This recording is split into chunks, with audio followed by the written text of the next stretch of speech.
Terima kasih pemirsa. Kita lanjutkan bincang-bincang kita dalam program Doncast. Saya Doni De Keyser. Dan saya Don Bosco Slamun. Kita bertiga pastinya. Ya. Dan yang di sebelah sana yang punya meja sendiri juga di luar. Mas Budiman Tanorejo. Begini Bang Don. Saya sekarang akan meminta komentar Anda berdua dalam kapasitas sebagai jurnalis senior. Ya, karena mengawal banyak kasus di Republik ini. Kok makin ke sini makin ke sono saya lihat. Soal law enforcement, soal penegakan hukum, hukumannya yang mungkin kurang berat, makin ke sini makin lemah gitu kan. Terus siapa yang bisa kita percaya dan energi apa yang bisa kita pakai yang mungkin kalau pesawat itu apa yang kalau ke bulan itu harus ada apa itu namanya? Take off. Iya, dia kan take harus off vertikal. Iya, harus tenaga besar dulu gitu loh. Kalau dengar pidato Pak Prabowo sih mestinya kita punya alasan untuk optimis. Tetapi mestinya juga pemerintahan ini perlu mempelajari faktanya. Fakta terakhir memperlihatkan bagaimana korupsi itu atau sidang atau perkara-perkara korupsi itu hukumannya semakin ringan. Yeah. Jadi ada cerita orang bilang hukumannya harus seberat-beratnya supaya ada efek jerahnya. Yeah. Faktanya kalau dari studi ICW 1.200 sekian perkara, kemudian melibatkan 1.400 terdakwa kasus korupsi ditangani oleh KPK, hukumannya hanya 3 tahun 5 bulan penjara. Jadi sekitar itu. Padahal dulu ada bilang hukum seberat-beratnya supaya ada dampak jerahnya. Ya. Lalu ketika kita bicara hukum seberat-beratnya supaya ada dampak jerah, ternyata tidak berdampak jerah gitu. Orang lalu bicara miskinkan para koruptor. Ya. Nah, kita lagi tunggu bagaimana undang-undang perampasan korupsi perampasan aset itu jalan, tapi sampai sekarang kan belum. Di akhir masa pemerintahannya Jokowi meminta kan gitu kan. Yeah. Lalu kemudian apakah Pak Prabowo meneruskannya? Ya mestinya mungkin itu akan lebih membuat orang jera gitu. Tetapi faktanya adalah di tataran normatif atau pidato ya itu seperti kita sudah dengar dan semua publik sudah dengar dan kiranya janji Pak Prabowo itu akan direalisasikan walaupun dunia hukum kita seperti ini. Jadi memang ya mungkin masih jauh kita. Ya, kita pasti akan lagi janji kan, tetapi kita juga tetap memberikan waktu, kesempatan dan mengapresiasi. Mas Bud, ini makin kesini hukumnya yang makin melemah atau koruptor yang makin kreatif? Koruptornya makin kreatif, makin pinter. Makin pinter. Makin pinter, Mas karena dia dilindungi. Kerja sama. Karena dia dilindungi. Iya, karena dilindungi. Tapi gini ya, kalau saya baca tulisannya Gary Goodpaster, itu tahun 2007, di bukunya Tim Lindsay, dia mengatakan gini, hukum Indonesia tidak bisa dipercaya, ya, sungguh tidak bisa digunakan untuk memberikan keputusan jujur, tetapi boleh jadi bisa dipercaya untuk melindungi kegiatan korup. Waduh. Itu Gary Goodpaster yang bicara. Ini kan marketing yang luar biasa. 2007 dia udah ngomong gitu. Coba baca bukunya Sebastian Pompe, soal runtuhnya Mahkamah Agung. Udah kelihatan semua di situ. Betul. Pertanyaannya ini ada challenge, how to respond, mau diapain, gitu loh. Harus ada reform ulang. Harus ada keberanian untuk melakukan reform ulang. Kalau Georgia bisa, mengapa Indonesia nggak bisa? Perlu seperti polisi Hong Kong dulu nggak sih? Ya, apapun langkahnya. Tapi harus ada sebuah pemeriksaan yang fair. Banyak hakim-hakim Indonesia yang bagus-bagus, yang masih muda-muda, yang belum terpolusi. Mereka yang harusnya saatnya menjadi puncak pimpinan ke Mahkamah Agung, ke Pengadilan Tinggi. Katanya korupsi kan sebagai pelumas, Mas. Itu tahap dulu. Tahapnya Huntington mengatakan pelumas dari pembangunan. Tapi kan sekarang ada teori baru yang mengatakan enggak, itu menghambat. Jangan kita terpancing pada sebuah retorika, narasi-narasi yang agak menyesatkan.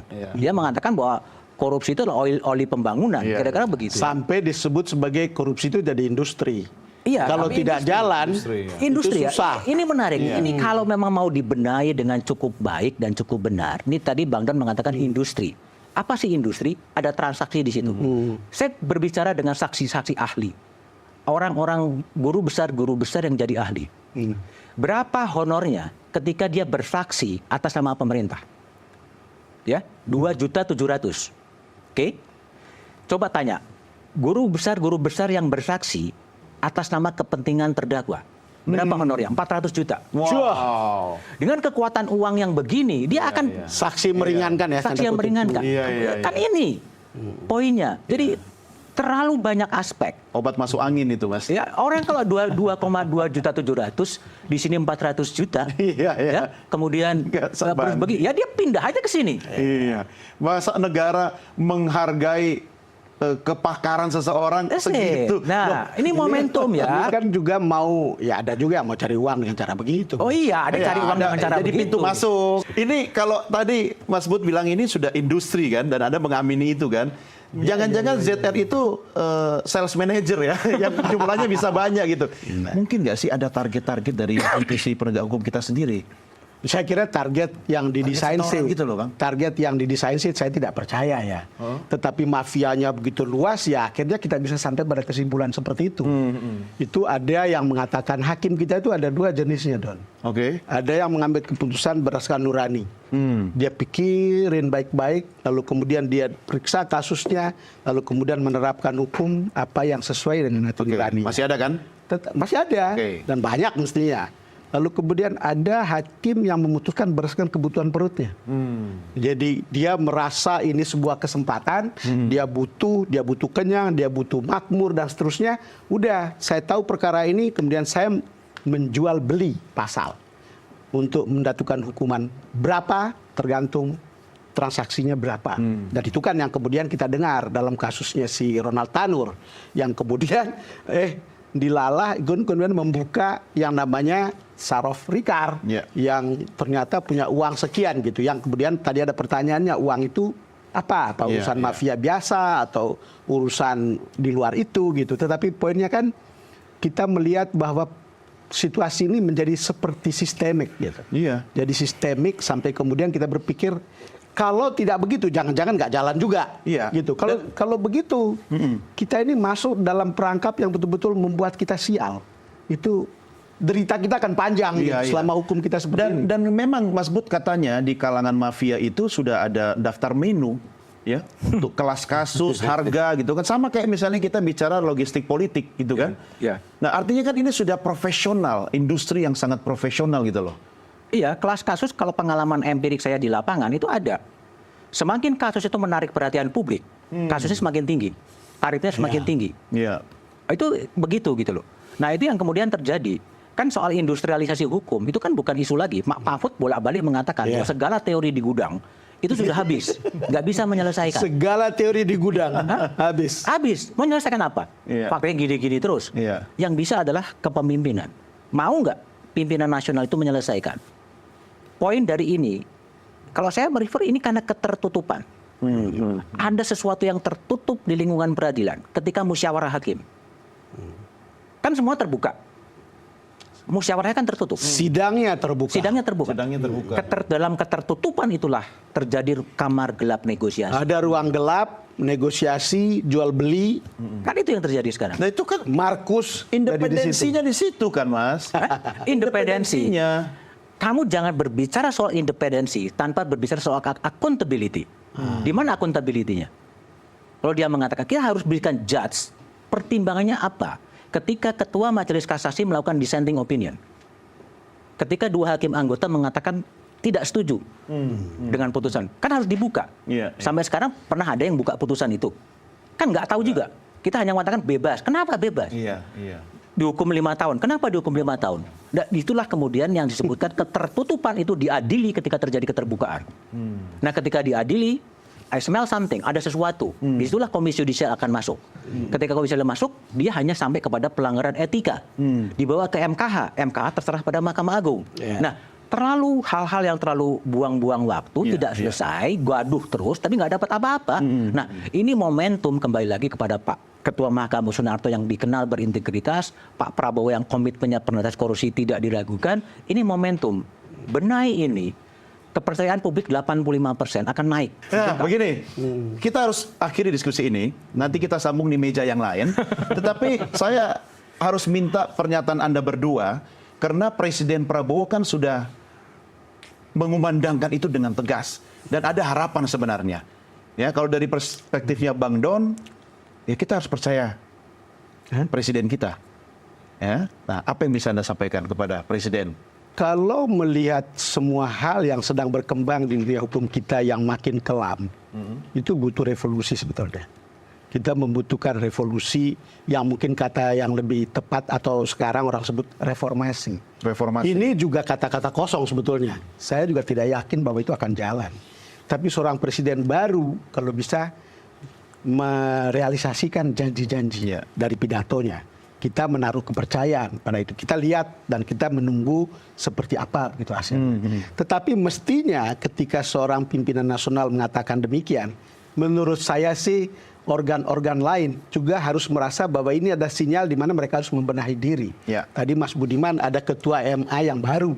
Itu sama seperti kalau nanti akan ada ketua MK yang baru, ada Kapolri yang baru, ada Jaksa Agung yang baru, atau apapun lah namanya, mestinya semua seirama jalannya. Jangan pidatonya begini pimpinannya, lalu kemudian di bawah seperti punya dunia sendiri, Ya. lalu kemudian tetap mempertahankan hal yang lama untuk terus berjalan. Tadi kita sudah bicara tanpa korupsi ini banyak hal tidak jalan, banyak pelayanan tidak jalan. Karena itu sebagai bangsa yang beradab kita harus makin naik kelas. Rasa-rasanya saya merasa sudah outgoing generation. Ini kalau tidak naik kelas juga, ini ada sesuatu yang salah dengan bangsa Yeah. kita. Ini soal peradaban kita yang justru tampak rendah dan mungkin tanda kutip tampak terhina dengan Yeah. kotoran-kotoran pelaksanaan Iya, hukum. itu kan Babang bilang naik kelas kan ya. Harga tarif kasus per kasus juga naik kan.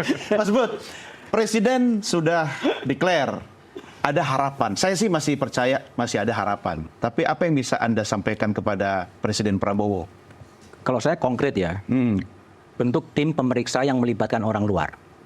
Ya, mau 2 orang, mau 3 orang, silahkan untuk memulihkan kepercayaan publik pada lembaga penegak hukum. Itu yang pertama. Yang kedua, ketika ini sampai ke pengadilan, gunakan hakim dalam bahasa juri dalam tanda petik, orang luar, ahli hukum, libatkan semacam juri di sistem peradilan lain, bukan hakim semuanya. Ini untuk menambah kepercayaan dan dia bisa melihat sesuatu yang tidak sepenuhnya formalistik. Ini poin yang penting. Dari situ kemudian bisa mengarah kepada apa yang dikatakan oleh Bang Don, itu adalah reformasi. Yang memang kalau Pak Prabowo kan yang tidak mau setuju dengan dia silahkan keluar. Yeah. Sama dengan peradilan. Kalau memang tidak mau mengikuti keinginan Pak Prabowo Presiden untuk memberantas korupsi, menghindari korupsi, silahkan keluar. Kita memulai sesuatu yang baru dengan orang-orang baru, tidak berkutat terkena jebakan penyakit-penyakit lama. Ini momentum. Pak Prabowo punya kemampuan untuk itu dengan tingkat kepercayaan publik 84-85% dengan dukungan politik yang sangat luar biasa. Ini momentum. Sehingga manage ekspektasi itu menjadi penting. Apa yang bisa dikerjakan ya itu bisa dikerjakan. Ya mudah-mudahan optimisme harus dikemukakan agar langkah-langkah baik Pak Prabowo sebagai presiden, baik Pak Narto sebagai ketua Mahkamah Agung bisa kemudian menjawab dahaga publik agar masa gini-gini terus sih. Tiap hari nanti akan ada udah Pinangki lah, Akil Mohtar lah, Gasalba Abbas lah, sekarang muncul ZR lah, besok muncul siapa-siapa. Ini momen untuk dihentikan, berhenti dan memulai sebuah peradaban hukum yang baru. Ya. Itu yang diharapkan oleh publik, minimal saya lah. Ya. Oke, peradaban hukum ya, jangan ditentukan oleh tarif per kasus ya. Tapi mudah-mudahan dengan diskusi kita ini juga bisa memancing masyarakat untuk lebih kritis ya, bahkan ya, termasuk bagaimana mengasah ketajaman penciumannya Mas Budiman. Masih mau mampir di basement kantin dia. Itu sudah berubah gedungnya. Sudah cakep ya. Baru. Oke, Mas Budi terima kasih. Thank you, sama-sama. Ya, sampai Budiman, terima kasih ya. Sampai ketemu di meja yang lain. Ya. Sehat selalu, sukses. Oke, thank you. Mas Makasih. Budiman. Pemirsa, inilah akhir jumpa kita dalam program Doncast. Dan sekali lagi, Bang Don, kita juga tetap mengucapkan terima kasih ya yang sudah like, share, dan subscribe, yang sudah menyaksikan bukan cuma dari layar Nusantara TV, tapi Yang juga sudah mengeritik. Oh ya, kritik itu penting. Banyak ya yang kritik juga dan itu masukan buat kita. Terima kasih sekali lagi dan tetap saksikan Doncast bersama saya, Doni The Kaiser. Dan saya Don Bosco Slamet. Sampai jumpa.